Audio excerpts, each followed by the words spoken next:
और अपने मधुर वाणी से सुनावे। जय गुरुदेव। जय गुरुदेव।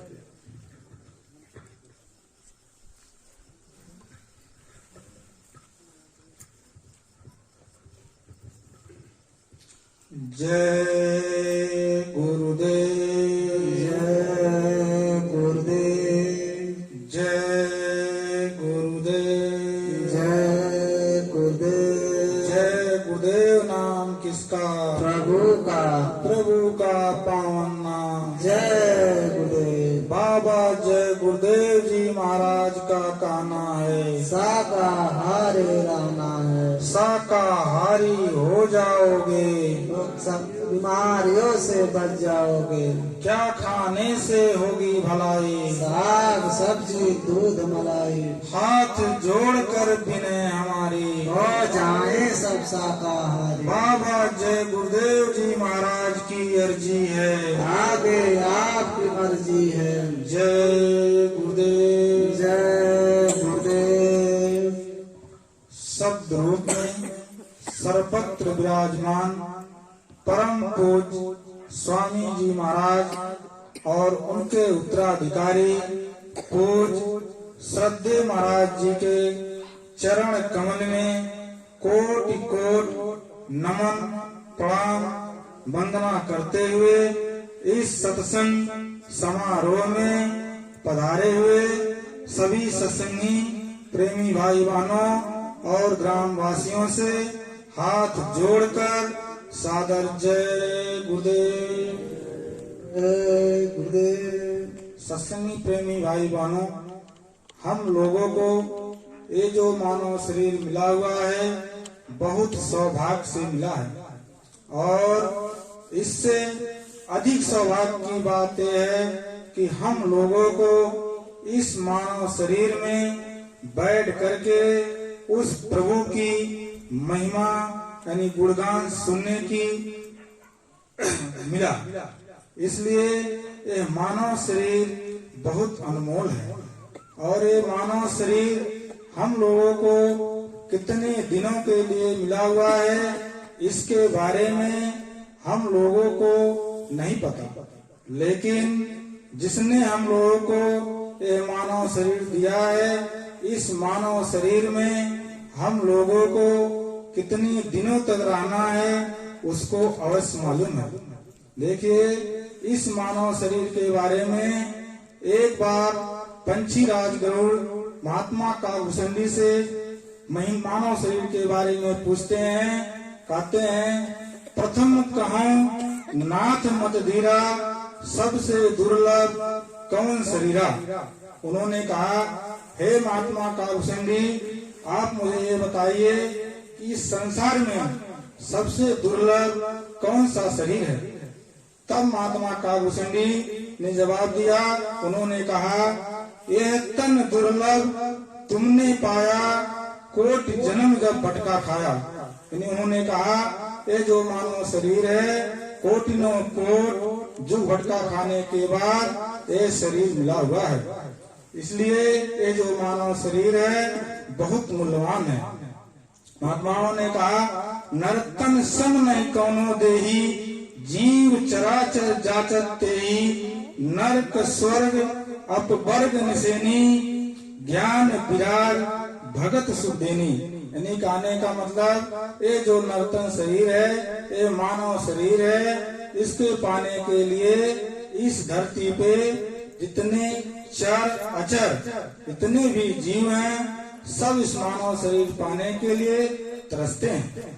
क्योंकि ये जो मानव शरीर है, जब उस प्रभु की अपार दया और कृपा होती है तब यह मानव शरीर मिलता है।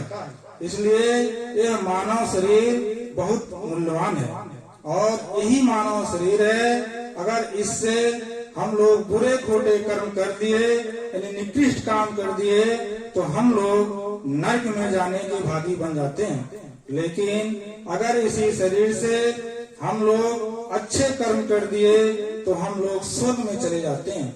लेकिन अगर इसी शरीर से हम लोगों ने उस प्रभु की भक्ति कर लिया यानी ज्ञान वैराग उत्पन्न हो गया, हम लोग उस प्रभु को प्राप्त कर लिए, तो तो हमारा आपका मोक्ष यानी जन्म मरण से छुटकारा मिल जाता है।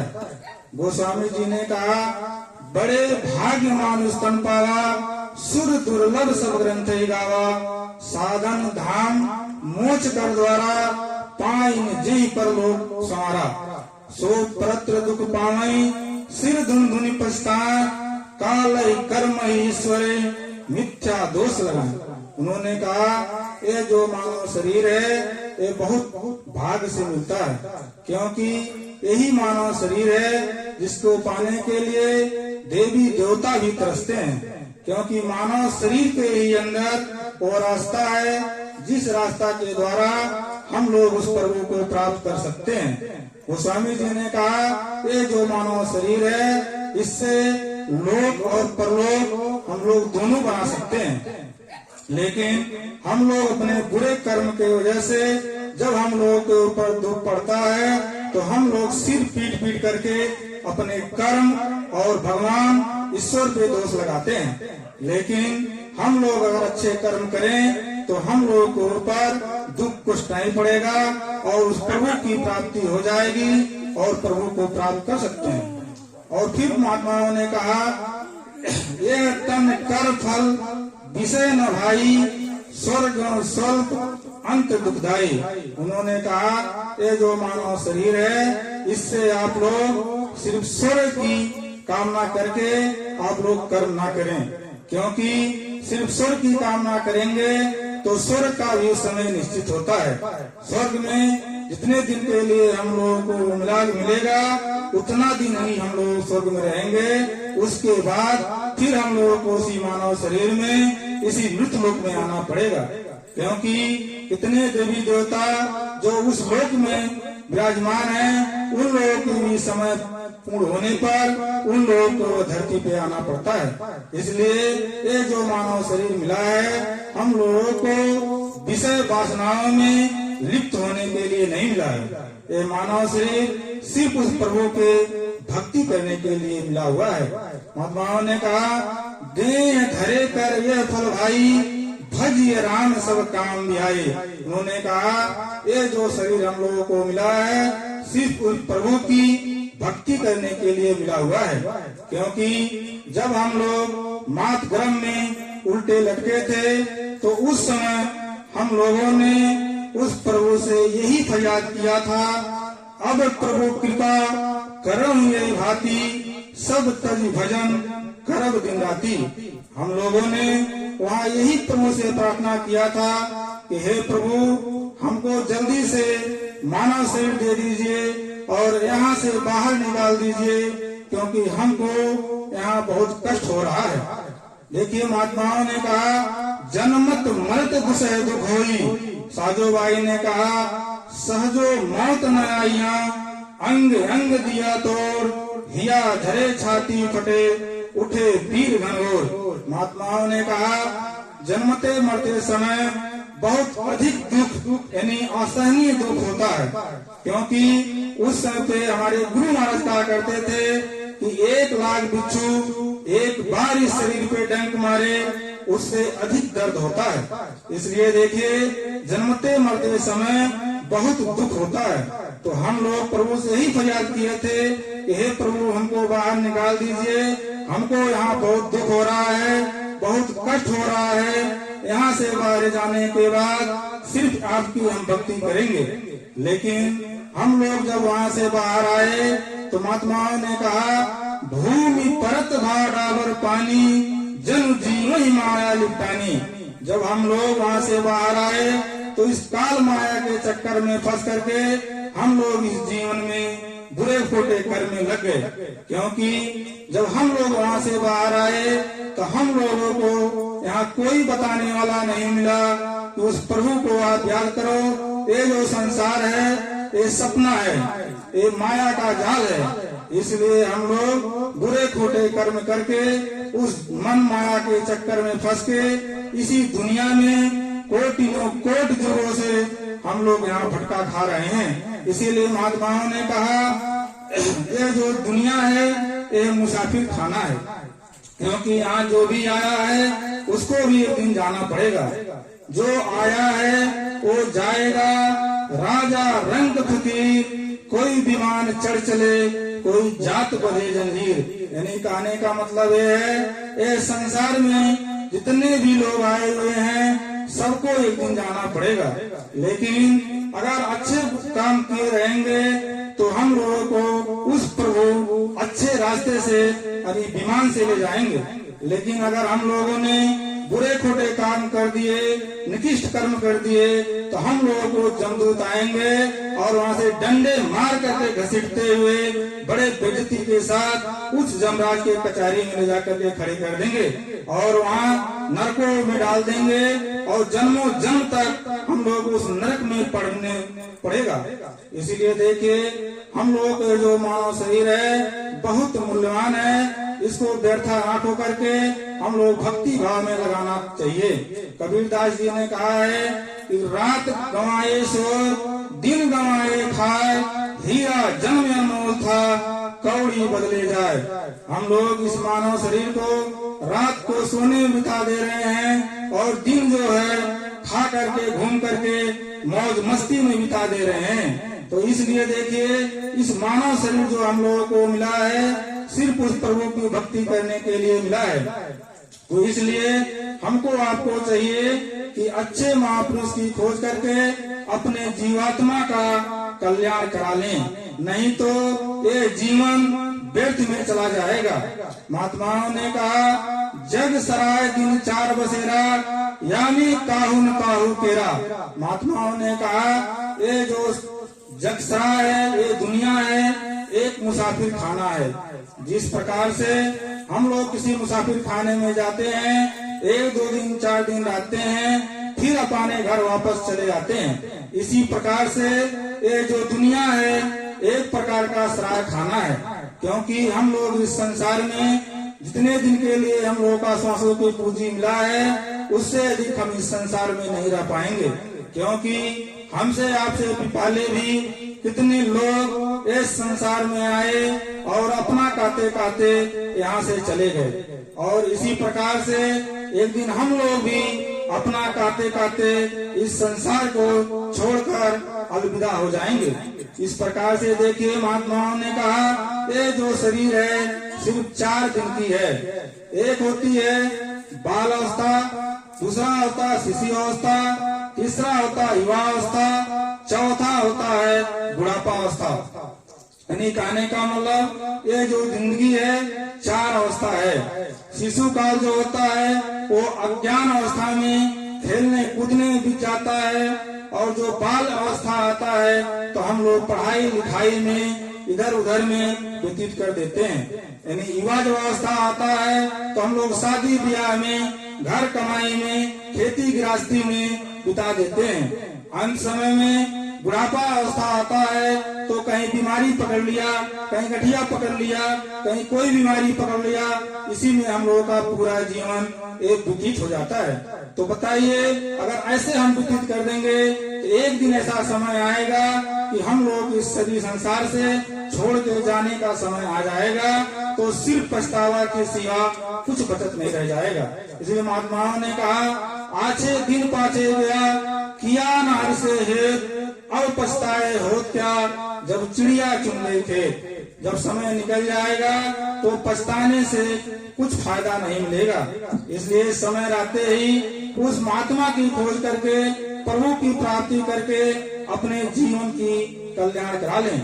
महात्माओं ने कहा, ऐसा ये संसार है जैसा सेमर फूल, दिन 10 के व्यवहार में झूठा रंग न भूल। महात्माओं ने कहा, ये जो संसार है एक सेमर के फूल जैसा है। जैसे सेमर का फूल होता है, तोता उस पे बैठता है और जब उस पे चोंच मारता है तो उसमें रुई के फूहे निकलता है। सोचता है ये फूल जो इतना सुंदर है, इसके अंदर का फल कितना अच्छा होगा, लेकिन जब चोंच मारता है तो उसमें रुई के फूहे निकलता है और वो खिसिया करके वहाँ से उड़ जाता है। इसी प्रकार से एक समय ऐसा आएगा जब सांसों की पूंजी खत्म होगी, हमारी आपकी जब प्राण निकलेगी, और जब यहाँ से हम लोग जाएंगे तब हम लोगों को याद पड़ेगा कि हम लोग को जो मानव शरीर मिला था उस प्रभु की भक्ति करने के लिए मिला था, लेकिन हम लोगों ने इसे बुरे खोटे कर्म करके इसको बिता दिए। इसलिए मानव शरीर जो मिला हुआ है, इसमें हम यही कहेंगे कि आप लोग अच्छे महापुरुष की खोज कर लीजिए। अगर मिले तो ठीक है, नहीं तो पूज महाराज जी ये जो यहाँ पे बैठे हुए हैं, ये मथुरा में नाम दान की बख्शीश दे रहे हैं। उनसे नाम की बख्शीश लेकर के आप उसकी कमाई करके अपने जीवात्मा का कल्याण करा लें, नहीं तो ये जीवन व्यर्थ में चला जाएगा। महात्माओं ने कहा, मिली नर दे ये तुमको, बनाओ काज कुछ अपना, फंसो मत आए इस जग में, जानियो रैन का सपना। महात्माओं ने कहा, ये जो दुनिया है एक स्वप्न है। जिस प्रकार से हम लोग रात में सोते हैं तो स्वप्न देखते हैं तो लगता है सब सही है, हम जो देख रहे हैं सब सच है। लेकिन जब सुबह नींद खुलती है तो हम लोगों को कोई सपना झूठा महसूस होता है, हम सोचते हैं कि वो तो स्वप्न था। इसी प्रकार से ये जो दुनिया है एक स्वप्न है। इसमें हम लोग सोचते हैं कि जो है सब सच है, लेकिन यहाँ जो भी है एक स्वप्न के समान है। क्योंकि जितने यहाँ लोग हैं, बाल बच्चे, माता पिता, घर परिवार, कुटुंब परिवार, सब अपना अपना रोल अदा कर रहे हैं। लेकिन जिस दिन हमारा आपका समय पूरा होगा, हम लोग यहाँ से छोड़ के जाने लगेंगे, उस दिन हमारा आपका साथ देने वाला इस दुनिया में कोई नहीं रहेगा। उस दिन हम लोग सिर्फ पछताएंगे, पछताने के सिवा कुछ बाकी नहीं रहेगा। महात्माओं ने कहा, देह और देह सब झूठा, भरम में काहे को फंसना। महात्माओं ने कहा, ये घर भी अपना नहीं है, ये संसार भी अपना नहीं है, और जो ये शरीर है ये भी अपना नहीं है। ये भी एक किराए का मकान है। जितने दिनों के लिए उस महात्माओं ने, उस प्रभु ने श्वासों की पूंजी बख्शी है, श्वासों को पूंजी खत्म होने के बाद यहाँ कुछ नहीं रह जाएगा। इसीलिए महात्माओं ने कहा, श्वास दुधारा नित ही जारी, एक दिन खाली चाम। कहने का मतलब ये है, जिस प्रकार से एक तालाब में पानी, कितनों पानी भरा हुआ हो, अगर उसमें से एक छोटा सा नाली खोल दिया जाए, यानी उसमें से सुराख कर दिया जाए, तो सारे पानी उसमें से बहकर बाहर निकल जाएंगे। इसी प्रकार से ये जो हमारा आपका ये जो शरीर है, ये श्वासों का भंडार है, जिसमें से दिन प्रतिदिन श्वास खत्म होते चला जा रहा है। एक दिन ऐसा समय आएगा कि हमारी आपकी जो श्वासों की पूंजी है ये खत्म हो जाएगी, और श्वासों की पूंजी खत्म होते ही ये शरीर हमारा जमीन पे घाम से गिर जाएगा और मिट्टी हो जाएगा, और लोग ले जा करके उस शमशान में जला देंगे। देखिए, महात्माओं ने कहा कि जो मौत होती है ये किस प्रकार के होती है, इसके बारे में आप लोग थोड़ा सा समझ लीजिए। महात्माओं ने कहा, सिमटत घास श्वास उठ जाए, प्राण पते जब सिमट समाये। महात्माओं ने कहा, जब ये हमारी आपकी जब जीवात्मा शरीर से निकलती है, प्राण निकलती है, तो सबसे पहले ये जो आंख होती है एक खुला की खुला रह जाती है, और जीवात्मा पीछे के तरफ रीढ़ के हड्डी के होते हुए पीछे के तरफ सिमटा शुरू होती है। तो सबसे पहले बुधा चक्र टूटता है, क्योंकि बुधा चक्र में पृथ्वी का वास होता है, और जब बुधा चक्र टूटता है तो इंद्रिय चक्र में जाकर के समा जाता है। इंद्रिय चक्र में जल का वास होता है, उस जल ने उस पृथ्वी को अपाने में घोलकर यानी समाहित कर लेता है। और जब इंद्रिय चक्र टूटता है तो नाभि चक्र में समा जाता है। नाभि चक्र में अग्नि का वास होता है, अग्नि उस पानी को सुखा लेती है, यानी अपाने में समाहित कर लेती है। इसी प्रकार से जब नाभि चक्र टूटता है तो जाकर के हृदय चक्र में समा जाता है। हृदय चक्र में वायु का वास होता है, वायु उस अग्नि को अपाने में शीतल करके यानी समाहित कर लेता है और आकाश में उड़ जाता है। और हम लोगों को ये जो आंख है, मुख है, एक खुला के खुला रह जाते हैं। और इसी प्रकार से जब यह जीवात्मा ऊपर की तरफ जाती है तो महात्माओं ने कहा, जब यह कर्म कला उपजाए, बुद्धि सुरत की जान दबाए।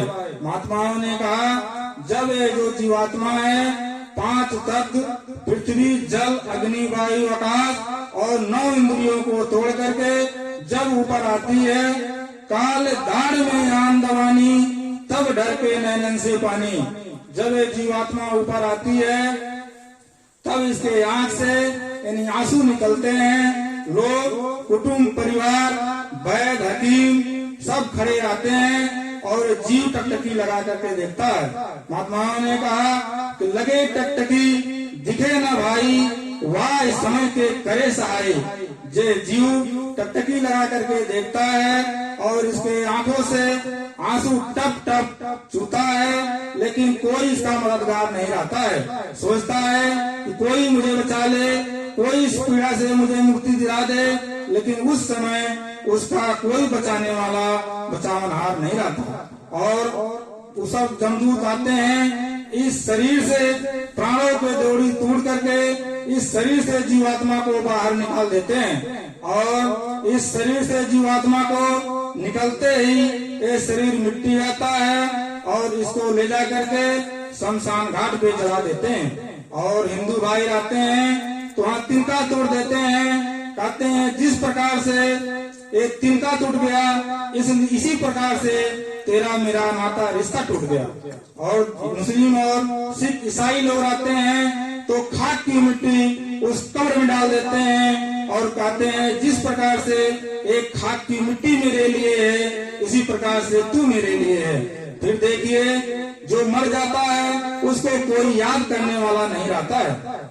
फिर देखिए इधर क्या होता है, जीवात्मा को जमदूत ले जा करके उस जमराज के कचहरी में ले जा करके खड़ा कर देते हैं। और जमराज के कचहरी में खड़ा करते ही वहाँ पलक झपकते ही इस जीव का बुरे खोटे कर्म का जो खिसाव होता है वो पूरा हो जाता है और वो फैसला सुना देते हैं और कहते हैं इस जीव को ले जा करके फला नरक में डाल दो, क्योंकि इसको मैंने उस समय दिया था, इसने मुझसे मांगा था कि प्रभु हमको मानव शरीर दे दीजिए और इसमें जाकर के हम भक्ति करेंगे। और इसका भक्ति हमने कबूल कर लिया था और इसको कहा था कि मैं तुमको ये मानव शरीर दे रहा हूँ, इस शरीर में बैठ करके तुम भक्ति भाव करके अपने जीवात्मा को जगा लेना। लेकिन इन्होंने ऐसा न करके बुरे खोटे कर्म कर डाला, इसलिए इनको ले जा करके फला नरक में डाल दो। देखिए जब महात्मा कभी झूठ नहीं बोलते, जब महात्माओं ने ऊपर पहुँचे और नरकों का हाल देखा तो उन्होंने लिख दिया लोग के खम तपत के माही, जहाँ जीव को ले चिपटाही। वहाँ ऊपर नरकों में लोग के खम तप के लाल हो रहे हैं और उसमें ले जाकर के जीव को चिपटा देते हैं। इसी प्रकार से जीव वहाँ तड़पता रहता है। देखिए इसी प्रकार से वहाँ अनेकों प्रकार के नरक बने हुए हैं। इसलिए आप लोग से हम यही कहना चाहेंगे कि आप लोग अच्छे कर्म करिए और उस प्रभु को जीते जी प्राप्त कर लीजिए, क्योंकि जिन्होंने उस प्रभु को पाया जीते जी ही पाया। इसलिए आप लोग भी अच्छे महापुरुष की खोज करके अपने जीवात्मा को कल्याण करा लें। यही कहते हुए अपने वाणी को हम विराम देंगे।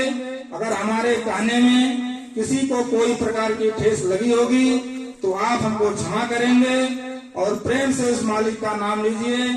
जय गुरुदेव।